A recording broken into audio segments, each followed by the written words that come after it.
مسیح خداوند میں تمام مسیحی بہن بھائیوں کو میری طرف سے سلام۔ آج جس موضوع پر میں بات کرنا چاہتا ہوں وہ ہے متجسد کلمہ اور مقدسہ مریم پرانے عہد نامے کے عکس میں۔ اس موضوع میں میں جو بات بتانا چاہتا ہوں یا بات کرنا چاہتا ہوں وہ ہے کہ خدا یسوع مسیح خدا کا کلمہ اور مقدسہ مریم پرانے عہد نامے میں ہی خدا نے انہیں چنا، انہیں مخصوص کیا۔ اور جب ہم پرانے عہد نامے کا مطالعہ کرتے ہیں تو ہمیں خدا یسوع مسیح کے بارے میں، اس کی زندگی کے بارے میں بہت سارے ایسے پیغام ملتے ہیں، ایسی پیشن گوئیاں ملتی ہیں جو خدا یسوع مسیح کی ساری زندگی کے بارے میں بیان کرتے ہیں۔ اور مفکرین نے ان تمام پرانے عہد نامے کی پیشن گوئیوں کو 4 حصوں میں تقسیم کیا ہے۔ پہلے حصے میں خدا یسوع مسیح کی پیدائش کے بارے میں پیشن گوئیاں، دوسرا حصہ خدا یسوع مسیح کے کام، اور تیسرے حصے میں خدا یسوع مسیح کا مرنا اور جی اٹھنا، اور چوتھے میں خدا یسوع مسیح کا چرچ میں کردار۔ تو اس طرح مفکرین پرانے عہد نامے کی تمام پیشن گوئیوں کو 4 حصوں میں ہمارے سامنے پیش کرتے ہیں، اور ان چاروں پیشن گوئیوں میں سے ہم پہلی پیشن گوئیاں جو ہے خدا یسوع مسیح کی پیدائش کے بارے میں ہم بات کریں گے۔ ان پیشن گوئیوں میں ہم دیکھیں گے کہ بہت واضح طور پر خدا یسوع مسیح کی پیدائش اور مقدسہ مریم کا چنا جانا، اسے مخصوص کیا جانا بہت واضح طور پر نظر آئے گا، جس کا مقصد کہ کلمہ متجسد ہونے اور مقدسہ مریم کا کلمے کو جسم دینے کا حصہ ہے، وہ بہت عرصہ پہلے ہی بلکہ دنیا کی ابتدا سے ہی شروع ہو گیا تھا۔ جب ہم خدا یسوع مسیح کی پیدائش کے بارے میں غور و خوض کرتے ہیں تو اس کے بارے میں بھی بہت ساری پیشن گوئیاں ہیں، لیکن میں صرف 3 پیشن گوئیاں جو خدا یسوع مسیح کی پیدائش کے بارے میں اور مقدسہ مریم کے چنے جانے کے بارے میں ہے، ان کے بارے میں بیان کروں گا، ان کو واضح کرنے میں آپ کی مدد کروں گا۔ پہلی پیشن گوئی تکوین کی کتاب 3 باب اس کی 15ویں آیت ہے، جس میں خدا یسوع مسیح باغ عدن میں ہی خدا یسوع مسیح کا مخصوص کیا جانا اور مقدسہ مریم کا چنا جانا، اس کا بیان ہم سنتے ہیں کہ خدا یسوع مسیح پہلی کتاب میں ہی انہیں چنتا ہے اور مخصوص کرتا ہے۔ پاک کلام میں یوں الفاظ لکھے ہیں، میں تمہاری اور عورت کی نسل کے درمیان عداوت ڈالوں گا۔ میرے عزیزو، یہ الفاظ جو ہے یہ بہت واضح ہے۔ عورت اور نسل جو ہے، عورت مقدسہ مریم ہے اور نسل خدا یسوع مسیح ہے جو شیطان کے سر کو کچلے گا۔ میرے عزیزو، خدا یسوع مسیح اس بات کو پورا کرتے ہیں اپنی پیدائش کے بعد۔ اس لیے میرے عزیزو، یہ پہلی پیشن گوئی جس میں خدا اپنے بیٹے کو بھیجنے کا مقصد بیان کرتا ہے کہ بیٹا زمین پر آئے گا، اور جو گناہ زمین میں آتا ہے، انسان کی زندگی میں آتا ہے، وہ گناہ جو ہے بیٹا اس گناہ کو ختم کرے گا، بیٹا شیطان کے سر کو کچلے گا۔ اور میرے عزیزو، خدا یسوع مسیح مقدسہ مریم کے ذریعے اور مقدسہ مریم سے پیدا ہوگا، یعنی وہ مقدسہ مریم کا گوشت لے گا، مقدسہ مریم کی ہڈیاں لے گا، اس کا وہ خون لے گا، یعنی کلمہ جو متجسد ہوگا وہ مکمل طور پر مقدسہ مریم سے پیدا ہوگا۔ اس لیے مقدسہ مریم اور خدا یسوع مسیح دونوں کا آپس میں تعلق بہت گہرا ہے۔ اس لیے دونوں کو ابتدا سے ہی جب باغ عدن میں خدا نے وعدہ کیا، اس نے چنا عورت اور نسل کو، تو میرے عزیزو، مقدسہ مریم بھی تب ہی چنی گئی اور خدا یسوع مسیح تب ہی مخصوص کیا گیا کہ وہ انسان کو شیطان کے شکنجے سے آزاد کرے گا۔ میرے عزیزو، پھر اس کے بعد دوسری پیشن گوئی اشعیاء نبی کی ہے، اس کا 7واں باب 14ویں آیت، ایک کنواری حامل ہوگی اور اس سے بیٹا ہوگا۔ یہ 2 بہت اہم باتیں ہیں، ایک کنواری پھر وہ کنواری مقدسہ مریم ہے اور اسے بیٹا ہوگا یعنی خداوند یسوع مسیح۔ پہلی پیشن گوئی خدا خود کرتا ہے،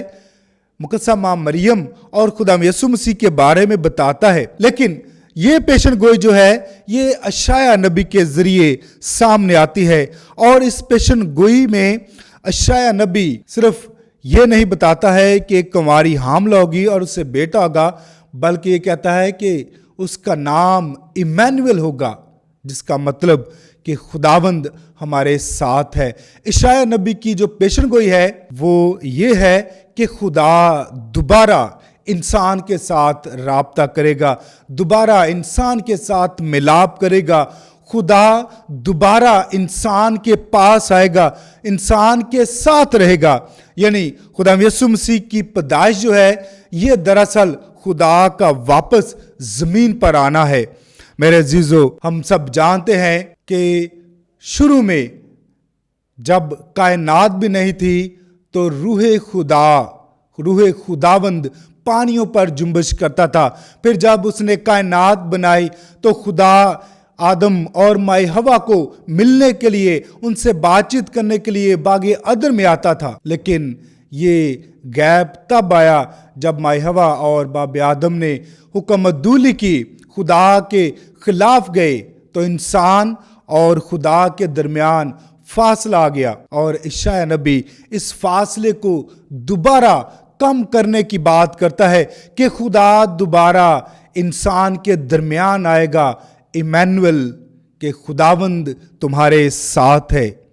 میرے عزیزو، اشعیاء نبی کے یہ الفاظ جو ہے ہمارے لیے امید ہیں، ہمارے لیے ایک نیا سبق ہے، ایک نئی روشنی ہے کہ خدا دوبارہ انسان کے درمیان آئے گا، اور خدا کا یہ انسان کے درمیان آنا اس کے بیٹے کے ذریعے ممکن ہوتا ہے۔ میرے عزیزو، تیسری پیشن گوئی جو بہت اہم اور بہت خاص ہے، میکا کی کتاب میں سے اس کا 5واں باب 2 آیت، تو اے بیت لحم افراطہ جو یہودا کے گھرانے میں کم تر ہے، تجھی سے میرے لیے وہ نکلے گا جو اسرائیل کی غلہ بانی کرے گا۔ میرے عزیزو، اس پیشن گوئی میں میکا نبی خدا کے اس فکر کے بارے میں بیان کرتا ہے کہ وہ اپنے غلے کے بارے میں فکر مند ہے، اور وہ اپنے غلے کی نگہبانی کرنے کے لیے اسے پیدا کرے گا، اپنا جو بیٹا ہے اس کو بھیجے گا جو غلے کی نگہبانی کرے گا، جو غلے کی حفاظت کرے گا۔ اور میرے عزیزو، یہ خدا کی فکر کو ظاہر کرتا ہے کہ خدا اپنے لوگوں کے لیے، اپنے بندوں کے لیے، اپنے فرزندوں کے لیے فکر مند ہے، اور صرف فکر مند نہیں بلکہ وہ اپنے بیٹے کو بھیجنا چاہتا ہے، اور میرے عزیزو اپنے ان وعدوں کو وہ پورا کرتا ہے۔ ہم نے یہ تینوں پیشن گوئیاں جو دیکھی ہیں، پہلی میں خدا خود پیشن گوئی کرتا ہے بیٹے کی پیدائش کے بارے میں، پھر اشعیاء نبی بیان کرتا ہے کہ وہ پیدا ہوگا جس کا نام ایمینوئل یعنی خدا ہمارے درمیان ہے، پھر میکا نبی یہ بیان کرتا ہے کہ وہ اپنے غلے کی نگہبانی کرے گا۔ یہ تینوں پیشن گوئیاں جو ہیں یہ دراصل کلمہ متجسد ہونے کی ہیں، کلمہ زمین پر آنے کی ہیں، کہ کلمہ انسان کے درمیان آئے گا، انسان کے درمیان رہے گا۔ میرے عزیزو، یہ تینوں پیشن گوئیاں جو ہیں یہ دراصل 3 بہت اہم باتیں ہیں۔ پہلی میں خدا گناہ کو ختم کرے گا، شیطان کو ختم کرے گا۔ دوسرے میں خدا انسان سے دوبارہ ملاپ کرے گا، انسان کے درمیان اپنا گھر بنائے گا، اور تیسرا کہ خدا فکر کرتا ہے۔ یہ تینوں باتیں جو ہے، پہلی بات کہ آج ہم نے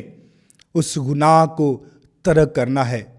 پہلے باپ نے یہ وعدہ کیا کہ وہ بیٹے کے ذریعے گناہ کو ختم کرے گا، شیطان کو ختم کرے گا۔ آج ہم نے بیٹے کے اس مشن کو جاری رکھنا ہے۔ جب ہم گناہ کو ترک کریں گے، جب ہم شیطان کو ترک کریں گے، پھر اس کے بعد اس نے کہا کہ ایمینوئل یعنی خداوند تمہارے ساتھ ہے۔ جب ہم شیطان کو ترک کریں گے، گناہ کو ترک کریں گے، تو ہم اس کا مطلب کہ ہم خدا کو اپنے گھروں میں، اپنی زندگیوں میں، اپنے دلوں میں جگہ دیں گے۔ پھر جو وہ ہماری فکر کرتا ہے، اپنے غلہ کی فکر کرتا ہے اور اپنے غلہ کی نگہبانی کرنا چاہتا ہے، وہ ہمارے درمیان بھی آئے گا، ہمارے ساتھ بھی رہے گا۔ خدا یسوع مسیح 2000 سال پہلے پیدا ہوا، زمین پر پیدا ہوا، حقیقی طور پر پیدا ہوا، اور جو پیشن گوئیاں تھی وہ پوری ہوئی۔ ابھی خدا یسوع مسیح دوبارہ پیدا ہونا چاہتا ہے، اور ابھی